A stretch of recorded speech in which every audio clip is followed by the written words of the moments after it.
So you would have very nice products, but again, you're not telling me what to do. I saw a post. What should I do? Should I go to your call to action? Should I go to your bio and see your website?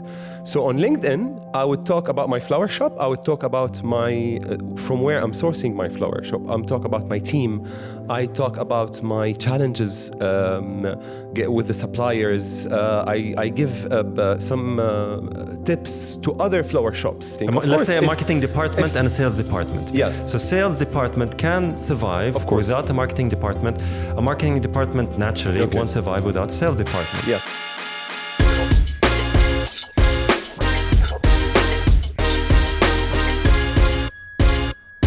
Welcome to episode 5 of Escapade, a show about evolving to become the best version of ourselves. In Escapade, I host guests who are adventurous and change their status quo. This is a show that hopefully will inspire you to write a new story, as it would for me. If you'd like to be featured on Escapade, please let me know. I would love to learn from your story. And if you feel like supporting my work, consider subscribing, liking, and sharing, as it will trigger the YouTube algorithm and put this content in front of more people. I'm your host, Osama Nouri. And today, we are discussing digital and social media marketing for enterprises and entrepreneurs.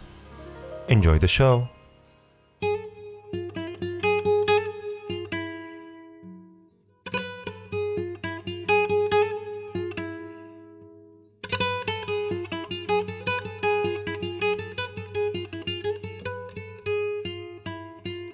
This is Hazem Karkoutly,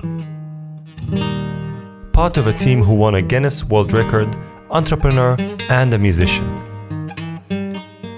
When it comes to a conflict, it's the marketing team job to educate the salespeople. The question would be, till what level I want to push my sales? There is a certain level that I can do more if I'm not communicating, if I'm not getting more people, if I'm not spreading the message.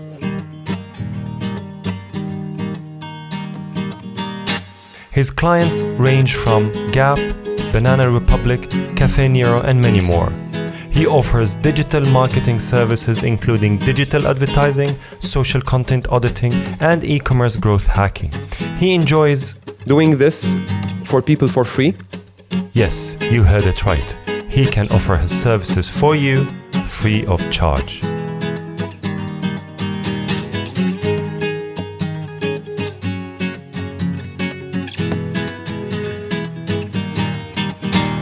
Hazem. Yes. Thank you for being on the show. My pleasure. I've been looking forward to this. It's a pleasure having you here. Thank you. You're an entrepreneur who is offering consulting services related to marketing and social media. Yep. Tell us a little bit about that. Because I do love marketing and I do love helping people as well. That makes me happy when I help people about marketing. My whole experience was around digital marketing, so I decided to move on and do a business related to that. So basically what I do is me and my team, we help people to small businesses, medium business, and big enterprises to have a better impact with their digital presence. We consult them on how they should create content, how they should use this content on their all digital platforms. So you mentioned digital, I assume, versus traditional. What's the difference between digital marketing and traditional marketing? Is there a... Yeah, of course. The easiest way to translate that, it's literally digital is anything that you can see on any digital device. Okay. That it gives you data. You know exactly how many people saw that piece of content, and what people did with that piece of content. The traditional ones is the ones that we know: the radio, the billboards in the street, the newspaper, magazines. This is traditional. And in digital you have social and digital. So when it comes to social, so it's anything related to a social platform, and when it comes to digital, it's anything related to a website or Google. Okay. That's why now you would find people that they have experience in one parts more than the other. Okay. And it's kind of a different games when it comes to, there's a difference between digital and social. So digital media versus social media. Yes. Which one is more important in your opinion? I know it's probably both, but if I would choose to focus on one versus the other, which one would I put my money and effort and time in? It depends on your goal. So let's say if your goal is personal branding, you want to create a brand for yourself. Social would be most probably the better place to go. Let's say entrepreneurs, startups, small businesses, people who don't still have a brand equity or brand value. They want to put themselves out there. They want to make sure social. that people... Definitely social. It's easiest. Okay. It's cheaper than digital. It can give you return in a faster way than digital. Digital takes time to build your website, to build your presence. We call it inbound marketing. So to build that platform that you've built it and let people come to it, that will take time. That will take more effort than social. Social, you're already in a platform that everyone on already. Okay. Digital, you're creating a platform, a website, and now you need to get traffic to this website. And how do you do that? Through search engine optimization? So first thing is creating a good content for people to come in and see that content. Second, drive this traffic with SEO techniques. Search engine optimization. So search engine how can you make first thing you need to make sure that your website is friendly with Google. Okay. So Google loves your website. Should love. So now Google is the de facto. No one talks about Bing or Yahoo or any search engine. No. Because they already have the first search engine in the world is Google. The second by far is YouTube.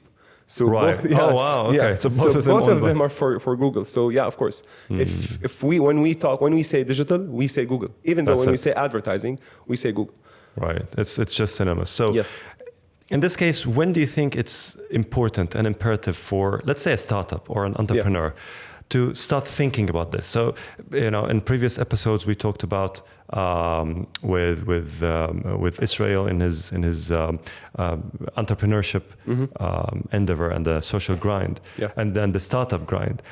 You have the concept, you have the bootstrap, you have the investors, when do you start putting yourself out there and having your marketing as a focus when you do and execute your business? When through that entrepreneurial timeline should you start intentionally thinking about that? I would say you would even start before you even start with your business. You start with your personal brand before even doing your own business. Because guess what? Other people will do business with you first because they know you, before knowing your product or knowing what kind of service you would do. Even though, let's say that you start a business right now, you start building that from scratch because it takes time. That's why it shouldn't. When we say social media or digital media or anything in marketing in general, you would start from your product. Thinking about your product is part of the marketing. Right. Thinking about your audience and your target customer is part of your marketing. Thinking about the channels and how you are interacting with your customer is marketing. So basically, it's something marketing. You can't just wait and do all your product or your infrastructure and everything related to your business and then think about marketing. It should start with simultaneously with any other. So the market research, the understanding your clients, what they want, the making sure that the features of your product or service exactly matches what they want. That's part of marketing. Yeah, I think as well. One of the biggest mistakes that people do when it comes to any kind of startup, they forget to make sure that they have the right market fit product. The thing is, when you start with any product, you like it, you think, oh wow, it's a very nice idea, it's amazing, but you don't know if it's really the right fit for the market that you want to target. So we do market research. Yes, we see other competitors, what they are doing, but how can we test our idea, our product fast to the customers? And here when it comes the marketing job or the marketing process comes in place to make sure that first you have a high percentage probability to get a right market fit product. So the uptake is high from your user base. Yes. So and then you would segment your target audience and see, all right, which kind of audience should I start with?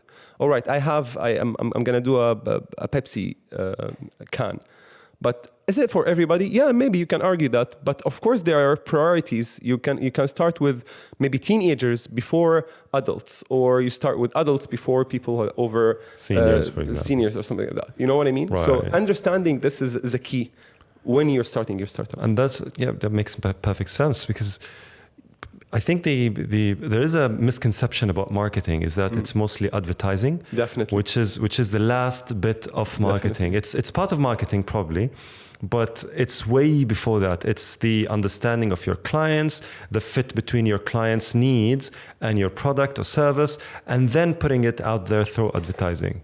I mean, marketing is something, it's a skill, more than it's only knowledge. It's not only advertising. Marketing, you remember the first time you gifted someone a gift? Mm-hmm. You did a marketing process. First, you understand your audience, which is the person that you gifted something to. Right. Second, you had a market research for all the products that you might get. And third, you had a copywriting skills. You write the right message for that person.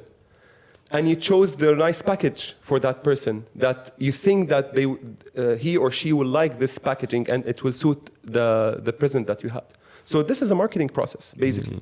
So marketing is something that we use. And now, even though another misconception is about marketing is only for businessmen, right, or business people. Marketing is for lawyers. Marketing is for moms, for dads, doctors, nurses, for anyone wants to deliver a message, wants to deliver an impact. This is a marketing. And we can see now, especially during the pandemic period, that a lot of doctors now started to train themselves on social and how to create videos and how to create content and put it out there and what kind of caption that they need to put and what kind of titles they are putting on their videos. And that's part of marketing. And that's part of marketing. So if marketing is that important, and you know what, I completely agree with you. It starts from the moment you think about your concept, if you're an entrepreneur, before you even communicate it to anyone.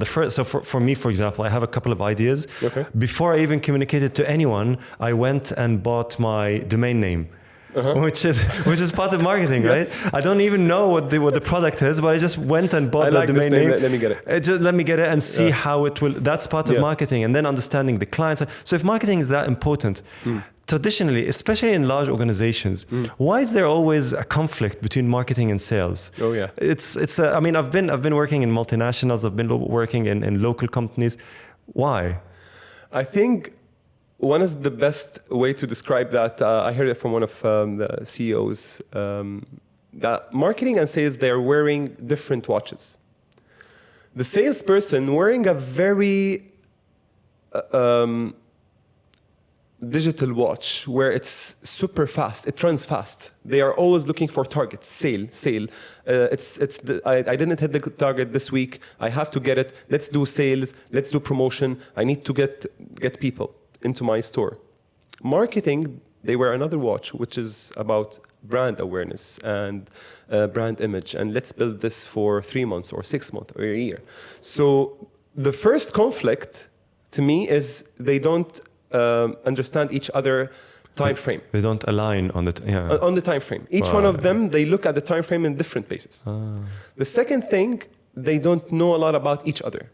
If you talk to a marketeer, for example, and this used to happen with me a lot with the salespeople, when it comes to sales, and you want to have a meeting with them, and what they do is they will ask you about something, for example, how many likes you have on your social, or how many followers you have on your Instagram. Why they do that? I always ask myself why you're not appreciating the real market, the real job behind marketing more than only likes and followers. You know why? Because this is the only thing that they see. It's the marketing fault when it comes to a conflict. It's the marketing team job to educate the salespeople about what organic reach means, what paid reach means, what the campaigns that we did, what kind of how many people we have reached, how many people came to our website, or how many people come to our store. This is the marketing job to do, and vice versa. The sale. When you ask a marketing person, "What's your product profit margin?" They can't tell you why. Why they can't tell you? Because the salespeople didn't tell them. Because the salespeople, they need to educate the marketing team about their targets and the challenges that they are facing to reach this targets, and why they can't do an offer buy two and get one, and why they are now pushing for a sale 10%. And you know how this conflict all the time, that the sale will push, the sales team will push for a sale, for example, and the marketing team will go against that sale because it's minimizing the brand image. It devalues the brand. Exactly, devalues the brand. Something like Pierre Cardin here, for example. You keep in mind that it's always discounted. So, I mean, the first challenge is they don't know a lot about each other's words. So communication, understanding what everyone's role is, and appreciating it. Yes. Whether it's, because sales is very important. I mean, you need to make this quarter's targets, otherwise you won't be able to pay salaries. Yeah. And marketing is the same thing. It's very important because if we don't understand our clients, if we're not where the clients are, then sales won't happen. So it's really, both of them are equally important. It's just a matter of the communication between them. Definitely. And the feedback is, simply is, sales is the place where the process of sale happens. And marketing is the channel that it's getting people to this place. Leads. Exactly. It's showing this, it's literally telling people to come to the store. Without that marketing job, or marketing process, people won't know about this place here. Probably, yeah. And of course, that doesn't mean that the marketeer, and a lot of the time, the salesperson plays the marketing role. In the mall, for example, the salespeople in the store and the merchants or whoever designs that window in the store, that's marketing. But it's not the marketing people who did it. Yeah. So it's always like that. If they just understand between each other that they are so important to each other. But there's this argument that, you know what? Comes first? So, exactly. Sales says, I can live without marketing. But they tell marketing, no, you cannot live without me. That's true. Sales can technically, sales can live without marketing. Let's say a marketing department and a sales department. Yeah. So sales department can survive without a marketing department. A marketing department naturally won't survive without sales department. Yeah. The thing is, they can survive to a certain level. Depends on their targets. Of course, now if I opened a store in a mall, I will get traffic with the mall traffic without doing any marketing, any. But the question would be, till what level I want to push my sales. There is a certain level that I can do more if I'm not communicating, if I'm not getting more people, if I'm not spreading the message. And here when comes the marketing job. Hazem, so we started part one with the introduction about marketing, digital marketing, social media marketing, and we said marketing is very instrumental to any business, whether it's a large business, small business. And the reason for that is this is where the research happens. This is where we understand where our clients are and what are their interests, and then we create that fit between the product or the service and the client base, and then put it out there for them in hope for them to buy it or purchase it and utilize it. Now, when we talk about that from that level, this is very high level. Talking about these strategies. So when you talk about a social media strategy, and specifically digital / social, you talk about YouTube, you talk about Google, you talk about Facebook, Twitter, Instagram, LinkedIn. You know, I get a headache from thinking about which one do we start with and which one is more important. What's your thought on that? All right. First of all, I just want to tell everyone, don't get intimidated with the word strategy. Personally, I hate that word. Like, it feels like something that you will never understand or you'll never accomplish. And to me now, even the word strategy or an annual strategy is something that it's not realistic, because you might change anything in a month or two. And this is the best example, the time that we live right now. Absolutely. So let's start with the word plan. More than a strategy, a simple plan. First, as we said, that you need to look at your target audience and your goal. So say, for example, if I opened a flower shop, I would go for the first is my target audience would be where and how can I present my product in the best. How do I know where is my target audience? So you're looking for the easiest way is to look for your competitors and see what they are doing and where they did start. On which platform? On which platform they are on. Right. First thing. The second is if you already have if you have zero customers, you can ask the people around you. you guys, if you want to buy a flower, where do you go? This is your... Do you go to Instagram? Do you go to Facebook? Do you go to LinkedIn? Exactly. Just ask them that. So for example, you probably wouldn't start up a flower shop on LinkedIn. Yes, definitely. Or on Twitter, even. Or on Twitter. Yeah. So if in this region, maybe Pinterest is not that big deal, but in Europe and in America, you would definitely do a Pinterest account. Even here, you can do a Pinterest account. It's a good for your CV as well. So you start first with your product, the best way to present your product. And where are your audience? Of course, now the majority of the people are on Instagram. So Instagram is a must to start with. In this part of the world. In this part of the world. And maybe even in other... I think worldwide, Instagram now, except China, maybe. Instagram is dominant channel. But having said that doesn't mean that you only focus on Instagram. To me, Instagram is if you're not selling through Instagram. And let me tell you something about this. Social media itself, you're not selling through social media. Technically, you're doing something through social media. So our job here is to understand what do we want from social media. Is it only for branding? Is it only brand awareness? This is brand awareness. This is our shop that I want just to show my images, or I want people to come to my Instagram account and then go to my website. Or I want people to come to my Facebook page and then come to my store. My physical store. We need to understand what we need to do, what we need to accomplish through social media. And then we will understand how to better use it. So I would see, for example, a lot of Instagram accounts. So you would have very nice posts, very nice products, but again, you're not telling me what to do. I saw a post, what should I do? Should I go to your call to action? Should I go to your bio and see your website? Should I message you? Should I comment here? What should I do? Should I visit your store in that place? Should I tag my friend? So that's part of the plan, that when a business attack or start executing their social media strategy or plan, first thing that should go into their mind is, for every post, what's the call to action? It's not necessarily for every post, but let's call it the call to action, the purpose of that account. Let's go way more or beyond just a simple account. What's the purpose? What do you want to accomplish? For me, for example, I want to have my Instagram account for personal branding. That means that I shouldn't sell people through my IG account. I should give more of value and content that benefit people, so people will trust my opinion and trust my job. My strategy now is on LinkedIn. When I post something more deep and more technical. So people I'll generate leads from LinkedIn, and people will reach out to me through LinkedIn. So the thing is, think about it this way: that you have, it's kind of a house. You have your seating area is for everyone.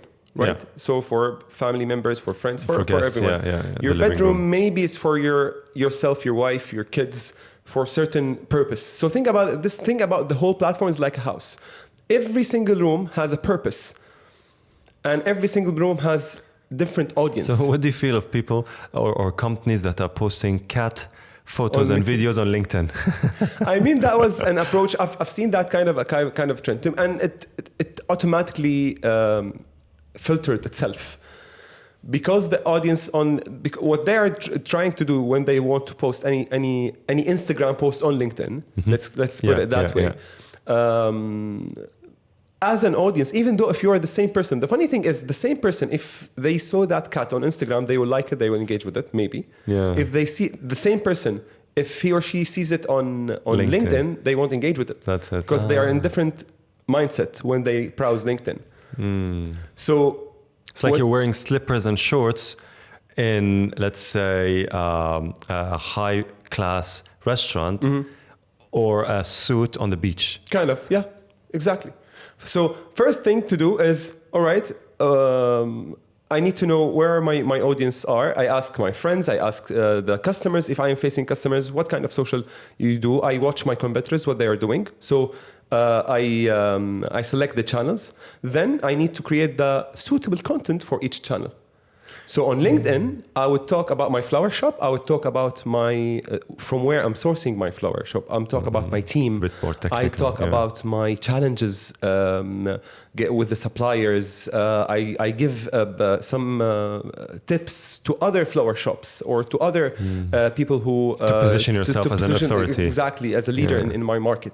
I'm a same flower shop, but I'm just changing my content there.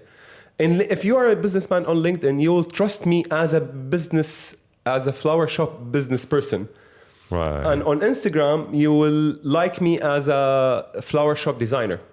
This is the difference here. So let's dig deep a little bit on LinkedIn. Sure. Because especially with what's happening now and the rate of layoffs and people without jobs and everything, I don't know. This is me I could be reading too much into LinkedIn, but I'm starting to feel that LinkedIn is more of a matchmaking website rather than value extraction website. So either people are talking about, I need a job, or people are talking about their stories of being let go, or so it's all about hiring, laying off.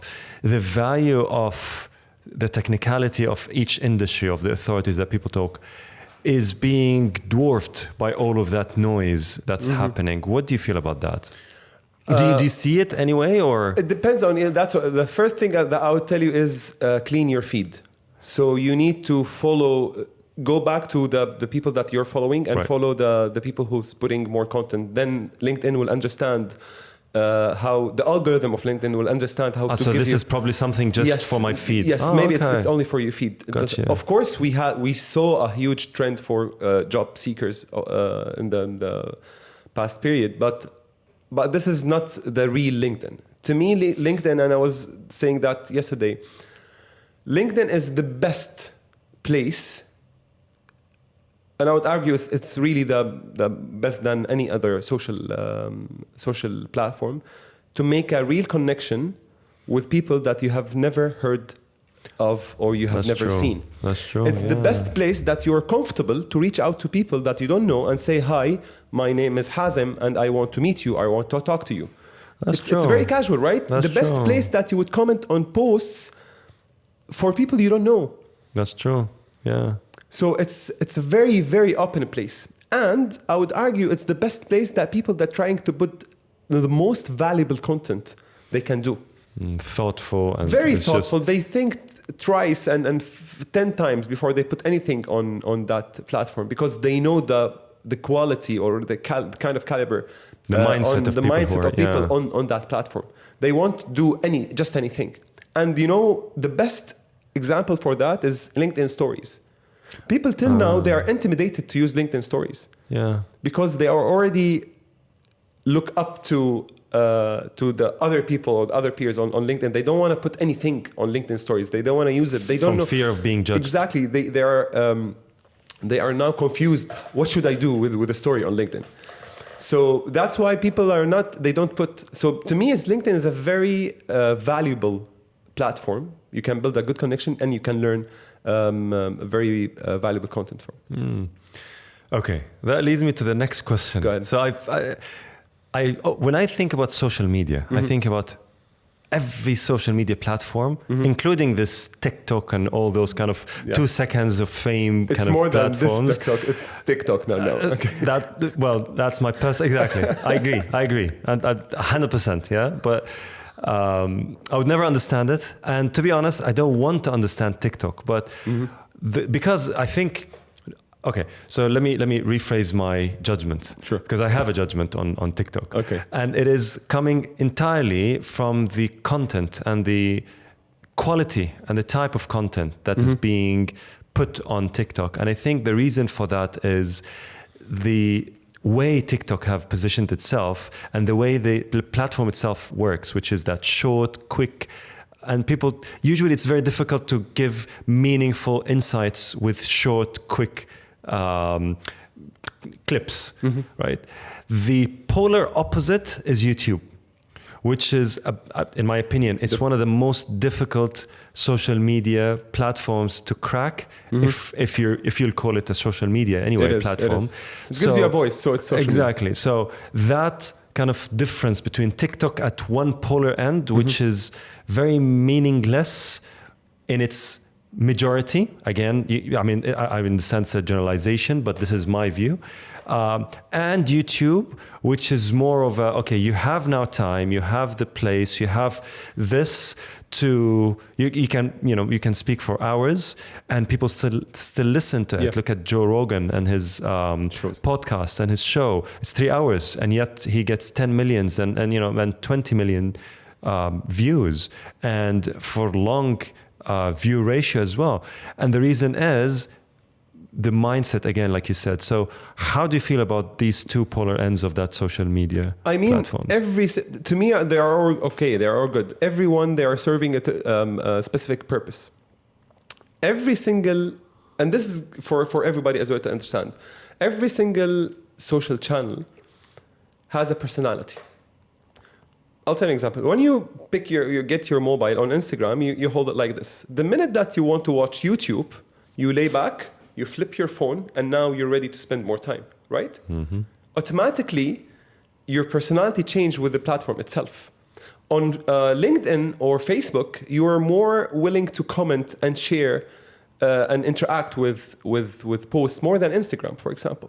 So every single channel has its own purpose. Now, if you want to say for TikTok, it will definitely get you the maximum reach over any other social platform. Now, people need to understand that the amount of free reach, now if you have 0 followers, on TikTok, you can get to 1,000 people for free. Oh, wow. I have 2 followers on TikTok. I have more than 5,000 views on my post. 2 followers. Let's say that the channel that comes with the reach, with the free reach, or with the maximum organic reach, organic means free reach, is LinkedIn. Maybe if you have 100 followers on LinkedIn, you will get to the 200 views for your post, or 200. However, on Instagram, you'll be lucky if you got 30% of your followers. So if you have and this is, by the way, a lot of the people, last day I put a question on my story that, do you think that if you post something on Instagram, all of your followers will see your post? And a lot of people that believe that this is the story, and this is okay, which is not. On Instagram, the organic reach or free reach would be like 10% or maximum 30% of your followers. Oh, wow. On Facebook, it's 1% or 2%. It's even less, huh? Yeah, it's even less. Is it because of the amounts of the noise and the people Exactly. It's the amount of the competition towards your feed. So everyone wants to get in your feed. And how is that different for YouTube? TikTok? Oh, let's say TikTok. Okay. TikTok, they are already, because they are starting, TikTok has very smart algorithm. It's different than any other platform, by the way. That's why it's very shaped. It's more sticky. It keeps showing you content. Because the content is very short, they can show you more. They can keep pushing more and more and more. It's more of an addicted game on TikTok. And they're generous. They don't want, because the other platforms, why the other platforms will minimize the organic reach or the free reach? Because they want you to advertise with them. TikTok now, in the beginning of their journey, that's why they are generous. Take all the organic reach that you want. That's why you would say now you would see a lot of people, they have millions on TikTok followers, millions of followers on TikTok, and they have hundreds of thousands on Instagram. Same person spent 5 years to get 500,000 follower on Instagram, and they got 1 or 2 million in 3 or 6 months. So that's TikTok, one end. YouTube, okay. YouTube is a different game. YouTube is a social platform. However, as we said, that it's a search engine. It's a more, I would say, mature platform. Okay. It's not only a social. It's people. It's a platform where it serves people spend time not only to communicate, to be entertained, and to be educated. That's why the game of YouTube is a long game, longer than other. You need, if you want to build a YouTube channel, it needs more time. You cannot. It's very difficult to cheat time. Yes. 1, 2, it's searchable. So you would have an option, you'd have an opportunity. If you create something now on Instagram, it will live, let's say, maximum 3 days on the and feed. Then it dies. On TikTok, maybe it will live 1 day, 2 day. On LinkedIn, maybe it will live a week. Yeah. On YouTube, it can be something that you created 10 years ago. And it still lives until now. So this is the difference when it comes to so to YouTube. People, when they go to YouTube, they go with an intention. Yes. They go with an intention. They search a need, a question, and then they find answers to these questions. And then if you're able to position yourself in a way that you answer these specific questions, you might start gaining followers, and that's why you need time. That's why it's very difficult, because you need to create that content archive or database or library that people start seeing, okay, this is your content library, so this channel is about that. I need to follow him to gain that insights from them, correct? Yeah, what's nice about YouTube is the algorithm there. So if I saw one of your show once, I didn't subscribe. When you release another video, or even without, YouTube will show me next time I visit YouTube another video of yours. Of mine. Okay. Even if I did your feed, correct. And even they're doing a better job. Yes. And the YouTube is more about, yes, you need to create more content for that, and you need to wait, be patient for YouTube, and don't look at it as Instagram. You're just refreshing your page and waiting for the likes and the comments. You need to be very patient. I wish I can do that. And you need to be consistent. Very, very important. So if you said that you're releasing a video every week, do it every single week. Every week. You know what? Even though this advice is for everything. Consistency and again, people needs to the meaning of consistency. If I have 100 followers, and let's say I have 100 followers that they see my post every single day, and I'm posting every single day, what will happen in the day that I don't post?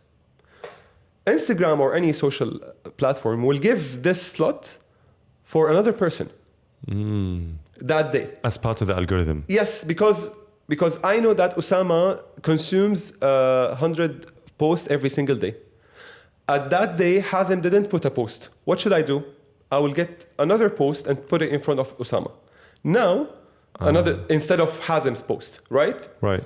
Because you want to see, at the end of the day, you want to see 100 posts. You have the time. What will happen the next day?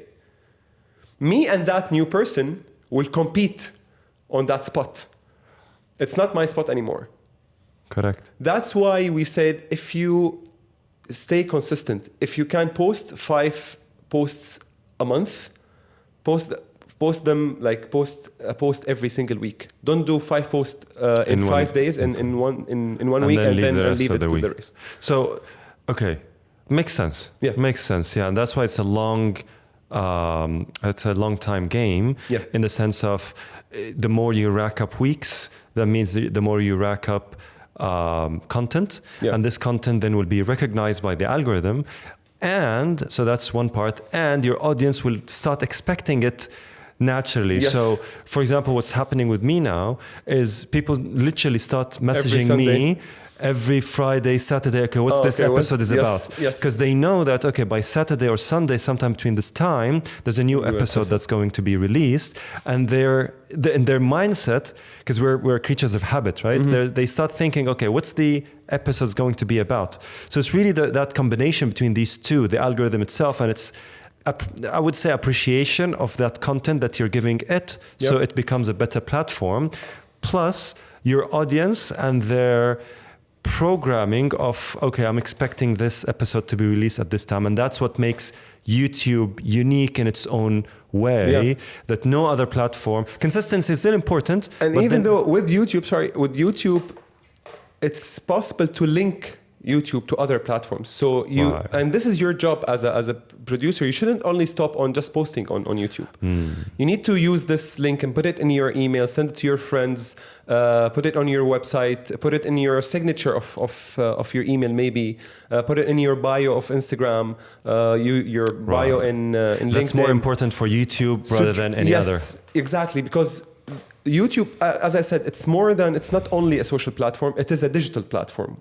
So both. You need to help your video getting more traffic by telling the people to come and check it out about it. But of course, you wouldn't see that with Instagram. You wouldn't see like people putting a link for Instagram because not all the time. Yeah, this is not the user experience for Instagram. Yeah. That's why with YouTube you need to help your videos on YouTube to get discovered. So you mentioned digital marketing, digital medium, social media, and then you mentioned organic and paid and SEO. Just briefly, can you explain those concepts? Yeah. Okay. Digital media is anything related to in our case right now to Google marketing. So all the ads that you see on the websites, not on the social platforms, all the ads you see when you search for something and you see those results. Yes. All the photos that you would see as well when you search for any product. Those are paid media, meaning that this is advertising. People paid Google to put this kind of content in front of you. So digital media and social media. Yes. Digital media, here you have organic and paid. Paid is when you search, when you go to websites, you see those little, whether it's ads graphics, ads, whatever, or when you search the first part or on the side, you see the advertisements. That's correct. This is all paid. Yes, right? that's correct. Which you pay Google through Google Ads and so on and so forth.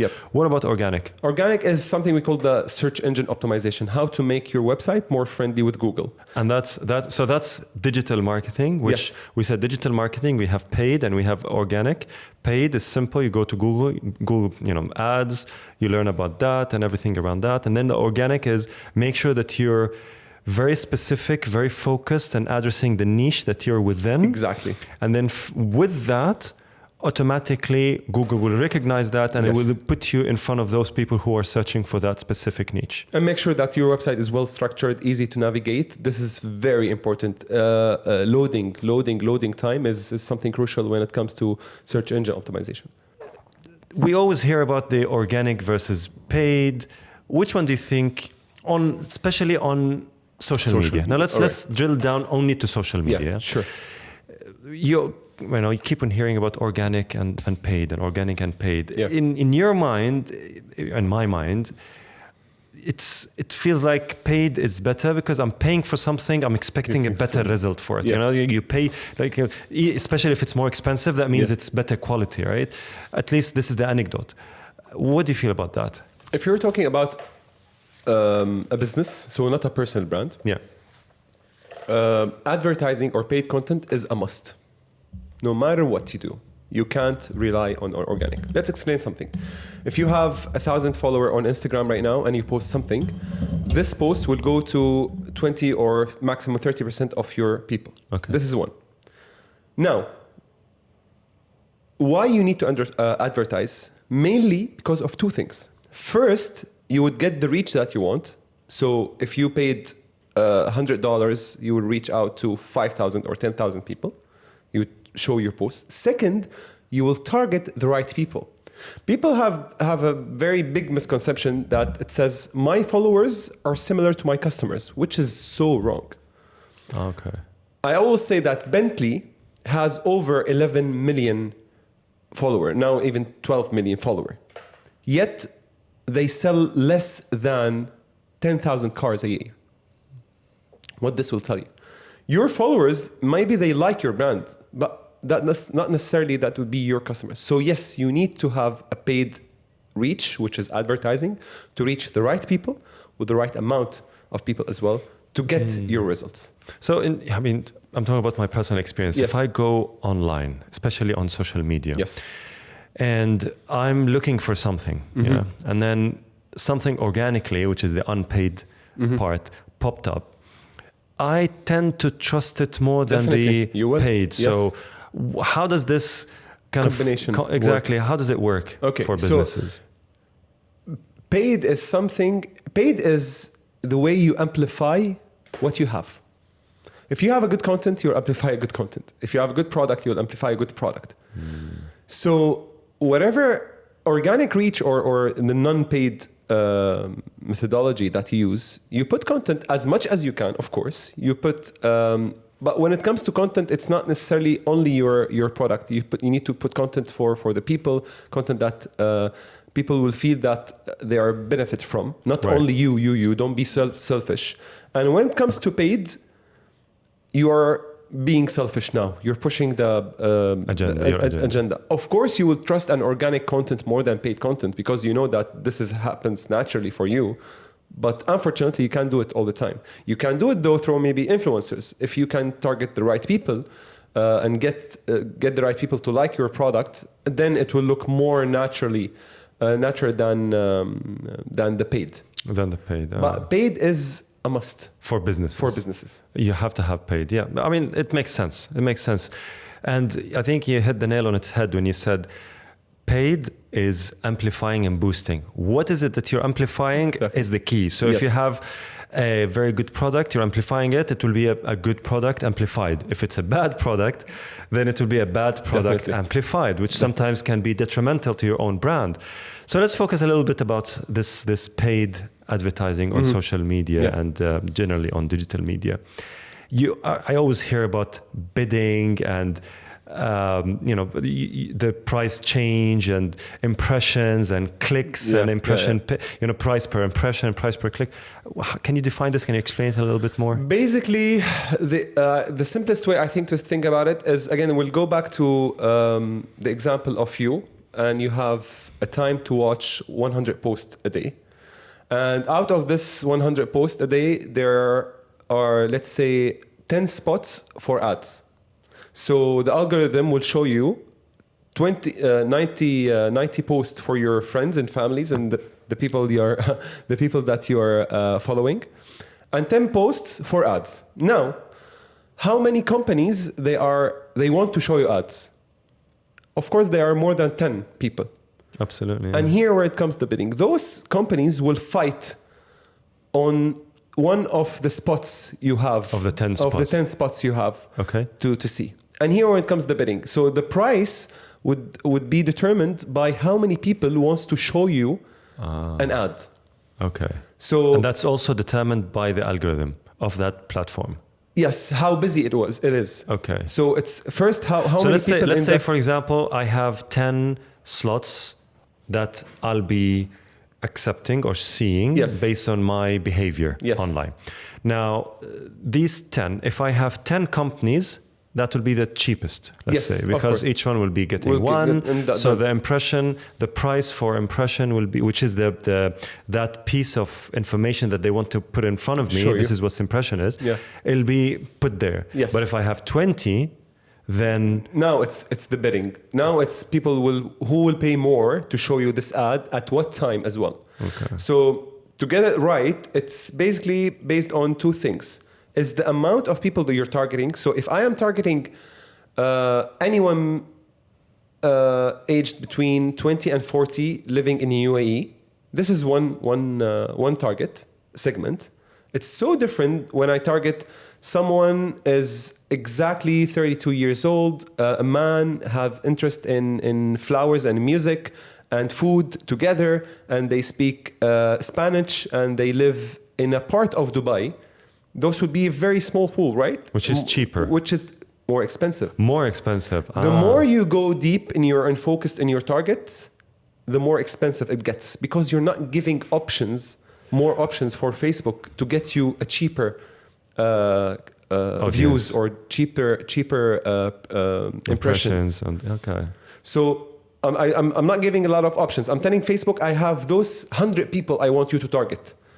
And now we just said that those 100 people, there's other people are targeting. It's so much different. It's so much easier for Facebook when I tell Facebook that I need to target 1 million people, and then you can just choose wherever the cheap impression is. So it's and this is one of the things that it's not always that if I can get a cheap reach, that means it's something good. Maybe you are targeting the wrong people. You're targeting a very broad audience. You're not getting the quality of from that you ad and that paid opportunity that you've been presented with. That makes perfect sense. I remember one of the companies I worked with. I was with a very, very competent marketing manager who understood it like the back of their hand. Right. It was amazing. And to me, it was gibberish, right? I couldn't understand anything from it. And they kept on going at it and understanding how it works. And he set everything on manual. And he tried to get as low of a rate as possible with as many quality as possible by changing certain parameters and going around that. And it all goes into the how specific you are in your settings, and at the same time how much the competition is. So if you have at a certain point in time low competition, then you have an advantage. If you have a high competition, then maybe you need to change tactics and strategies, so you'll be able to pivot and maybe steer away from the crowd to. It's all about efficiency, right? How much efficient your dollar that you spent is making you back from views. And at the same time, I don't want to show the audience or anyone is watching as something very technical and very hard, and anyone can do it. Anyone can learn it. It's not gibberish. It's not some rocket science. And you don't need to do a lot of advanced. Of course, you can be master of it, but if you're not, it's okay. You can do something without being that expert. You can automate it. And you can automate a lot of things. You can get a very good results. I always tell people that this is a skill that everyone can learn, and it's available for everyone.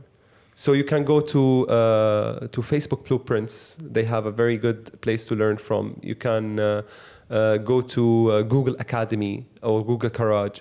They always have very interesting quizzes and good materials to learn from as well. Okay. So you can understand the algorithm. I learned it from YouTube and Google. I didn't take digital marketing in my university.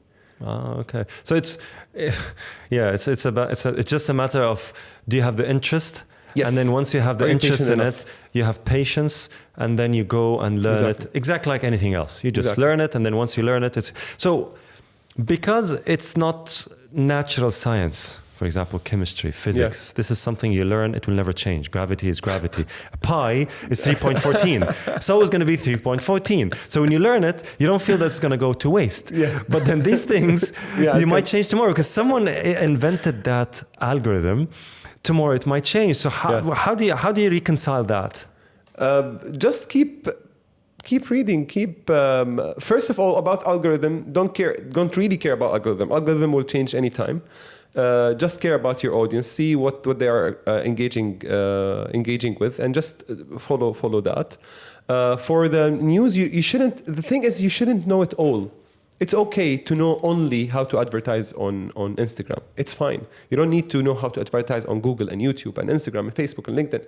It's fine. And by the way, they all kind of more or less follow the same structure.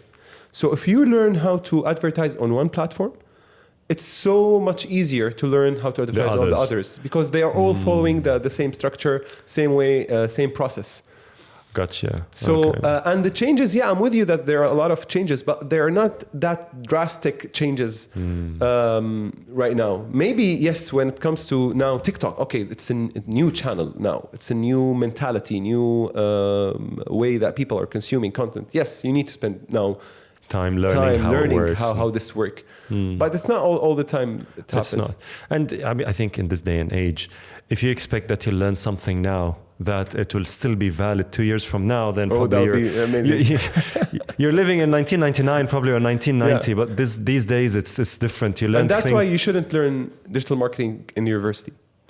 Okay, makes sense. Exactly. Because 4 years, the minute that you finish everything will change. Everything will change. Exactly. The platforms itself will just be different, and that's exactly right. And you have to keep on updating yourself. So again, we go back to paid, organic bids. Where do hashtags, handles, topics, trends, how does that fit with all of this kind of formula? Hashtag basically is the keyword that it's telling the algorithm what's this visual about. It's an image at the end of the day. So it's a hamburger, and I put as hashtag hamburger, it will tell the algorithm what's this post about or this picture about. With AI and with the image recognition, is hashtags as powerful as it was 10 years ago? I would say yes, but it's not as powerful as before, but it's not about not because the AI and the visual recognition. It's because the amount of posts and the amount of hashtags that they are uploaded every single minute. The more you put hashtags, the more that you're validating the algorithm and the AI and the visual recognition, reinforcing how now the algorithm 100% sure that this is a hamburger post, and this is not only a hamburger. This is a hamburger with a barbecue sauce. This is a hamburger with a barbecue sauce in a restaurant in France or in Paris.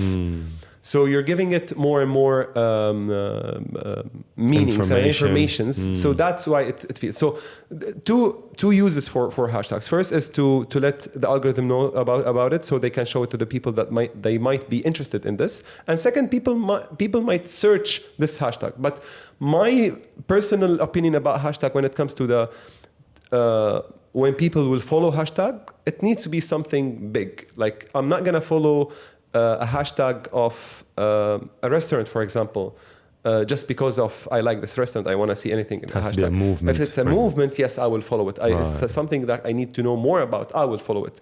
If there's something that's supporting this hashtag, I can see it in everywhere in other platforms, yes, I will follow it. But it's not that easy. It's very difficult for a typical individual or a small company to create a movement using a hashtag. It has to be either a celebrity, it has to be something that is, so for example, Black Lives Matter, the Me Too movement. And many others that do exist, but they do exist because of a cause. So the cause created the hashtag. It wasn't the other way around. It's very difficult for an individual to come up with it. It has to be something big, much bigger than an individual. The cause, the celebrity, and we saw a lot of celebrities, by the way. They started the hashtags and they fail because they don't have the right cause behind it. Right. So even if I have 1 million followers, if I don't have something interesting for people to follow, why they should follow it from the first place? Yeah. Okay, last question. Sure. What are the common mistakes that you see as part of this very intriguing industry that you see people making, let's say at the business level, entrepreneurs, because at the personal level, I mean, no one cares about someone's breakfast or burger or sauces, but at a business level where it makes a meaning for someone's post to actually hit a sale or be in front of a VC, a venture capitalist or some investor, and then this will make or break his business and his efforts. What common mistakes you see that can be easily avoided so they can become better? I wish that question was it should have been the first question. The first ever mistake is content creation. And how much we value or we invest in content creation versus how much we put for advertising. I can see a lot of people that they will put so much money behind their video creation and their content when they want to do campaigns for them, and they will be no much budget to amplify this content and show it to a lot of people. So always value, I would say the minimum is 50-50. Like if you put $100 on creating a video, at least you should have another $100 to advertise it. This is the minimum. Okay. So don't be left out without budget. So the mistake is they are overpaying for content creation versus the advertising. This is the first thing. Second thing, they don't start early with their brand building on social.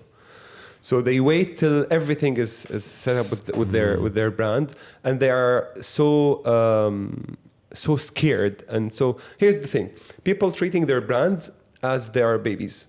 So they are so scared about their babies. They want to show being exposed for the people, and they want to show their babies in the perfect shape. So what they would do is, first is they don't post the right amount of content. They are slow because they need to be perfect in their content. And second, they are scared to try something new. We say if you want to have an engagement, it's either that you are teaching people, you're entertaining people, or you're inspiring people. So some brands, they are afraid to use something entertaining, something funny. They would say that, oh, okay, no, I don't want to associate myself with the silliness. I'm a very elevated brand. I'm not going to go to TikTok. I was like, what's That's wrong my with thinking. what's That's true. I mean, like, you need to think it's a 1 billion user platform. You need to think going to TikTok. You need to adapt to the platform, not the way around. It's people are there. Part of your customers are one of these platforms. Part of your customers like memes.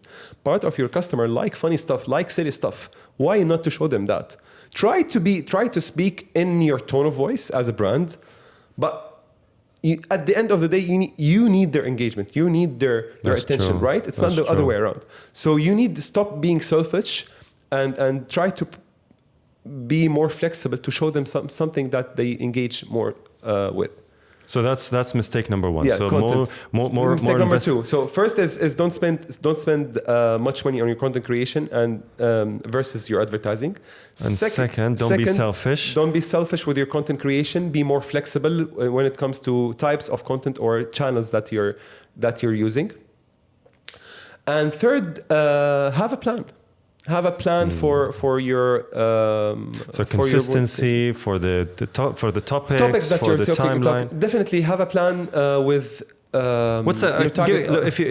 If you would advise someone on a template of a plan, what would it be? Oh, easy.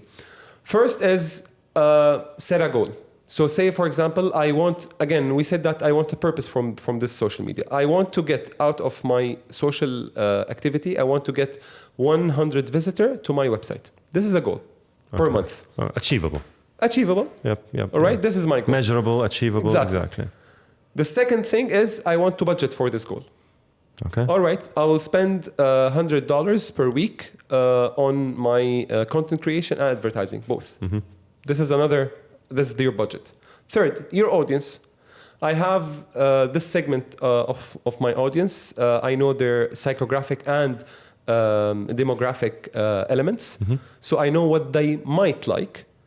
And now I can go to the first step, which is the content. So I will create. So first, on the third step, I will identify the audience segments, and then I would go to the content and see what kind of content they will interact with. And I have one thing that people to understand is your audience are different, not the way only they have, not in the psychographic and demographic way, but they are different in how far or close they are from your brand. If you are my follower and I have a customer, you are my follower, you haven't bought from me before, and I have another customer, who's more close to me as a brand? I have a customer who bought from me. The one who bought, obviously. Yeah. Okay. He's keeping me in business. Exactly. So now if I want to talk to both of you, I need to talk differently. You are both my audience. Right. For you, I would tell you about me, more about myself maybe. I would tell you more about my brand, more about my product. And hope to convert. Yes. For him or her, I want to give them something new other than the product. They already know about me. They already know about my product. Wow. They need to know about new service. They need to know about new feature, something like that. So identify your audience by their the power or how they are close or far from your brand, and create a content identify the relationship itself. The relationship, how let's say how strong this relationship is. Exactly, and based on this relationship, so no broadcasting, no one message fits all. Definitely really not. Understand Definitely your not. audience. Each one at a time, yes. And then reach each one with depending on the relationship and how strong or weak this relationship with your brand. Exactly. Hazem, now I know I said last question. This is not a question. This is, if people want to reach out to you, if people want to use your services, what is it that you offer them and how can they reach you? They can reach out to me through Instagram or LinkedIn. Most of the time I'm there. Hazem K, Hazemk. The service that I offer is consultation services for digital marketing, and we do based on a retainer-based digital advertising services as well. Retainer-based advertising services. Beautiful. But I would be more than happy for anyone to reach out to me on Instagram or LinkedIn just to answer any question or have a conversation. This is something that really, and I was talking about it last day, that doing this for people for free makes me happy and brings me business. Like I have a proof that doing a free consultation for people and to help people for free, that will have a better impact than any other marketing activity I have done. before. So, but what you're advising is, which is something that you say, but also you advise people to do, but you're doing it yourself. Yes. Is do more free advertising and free consultation, free services pro bono. Definitely. It will give you far more marketing than all the digital and all the my social. ROI, for last year, my ROI was 15%. So I have consulted for free around 55, 58 businesses. I got 8 clients out of them. Wow, that's not bad at all. That's huge. If you consider those ROI, as pipeline. Yes. Yeah. So for them, as if you are in the service business, if you are in the B2B business, this is a crucial to help people for free. They will love you more. They will bring you business, and they will tell other people about you, and they will respect you more. Like you'd have more connections with better connections when you help someone, and versus when they just know you. That's true. Hazem, thank you very much for being on the show. Thank you so much. My pleasure. That's it for this week's episode of Escapade. If you feel like supporting my work, consider subscribing to this channel and reach out if you'd like me to talk about a special topic. In the next episode, we're going to continue our journey in finding what would it take to make us ready. If you want to be featured on a future episode, I'm happy to talk. Thank you so much for watching and listening. Appreciate your support. Until next time.